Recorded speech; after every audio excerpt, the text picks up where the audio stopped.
За өдрийн мэнд хүргэе шүүдэд.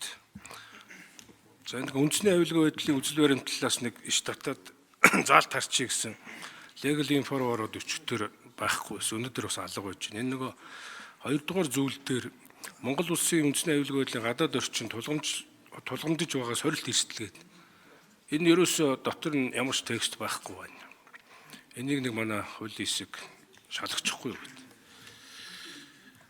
За энэ хуулийн төслийг дэмжиж байгаа. Учир нь юу вэ гэхээр мега төсөл 14 мега төсөл цаашаа явах хэрэгтэй. Алт зэс нүүрс тойрсон эдийн засгт орн бол одоо ингээ байгаад иж болохгүй. Энэ хамтарсан засгийн гол утга учир бол одоо зоригтойгоор том төслүүдийг явуулах гэсэн ийм үндсэн одоо концепт дотор байгаа учраас дэмжиж байна. Гэхдээ туван сайдаас тухайлж асуух гэдэг. Энэ хуулийн төслөө оруулж ирэхдээ бид нэр хамгийн түрүүнд дараалал яаж тогтоож байгаа вэ? Энийг хэрвээ эдийн засгийн утгаар нь авч үзэх юм бол жишээлхэд энэ алттай харьцуулахад 1 кг алт бол $80,000 зах зээл дээр байж хахад уран бол одоо $280 байх юм байна. За энэ талаас нь харах юм бол эдийн засгийн шологдлыг нь бол өмнө тавихгүй хүмүүс бол гарах байх. Миний зүгээс бол энэ үндэсний аюулгүй байдал стратегийн талаас үндэсний аюулгүй байдал 3 төрлийн бодлого гэдэгт яаж нийцүүлж харж байгаа юм бэ?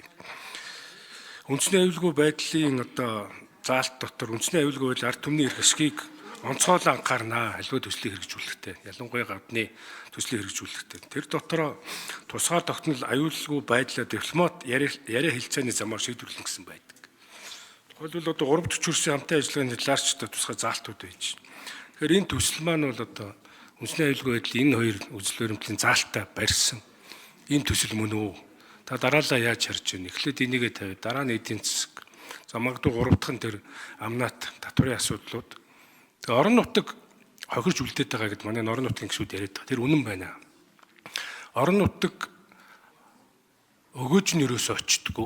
Эсвэл орон нутгийнхаа иргэдийг түрхэрсэн энэ том төслийн эсрэг ингээд буруу зүрх ойлголттой үйл ажиллагаа хөдөлгөөнүүд явуулцдаг. Тэгэхээр энэ дарааллыг та нэг тов тодорхой гаргаж өгсөн ямар одоо бодлого барих вэ?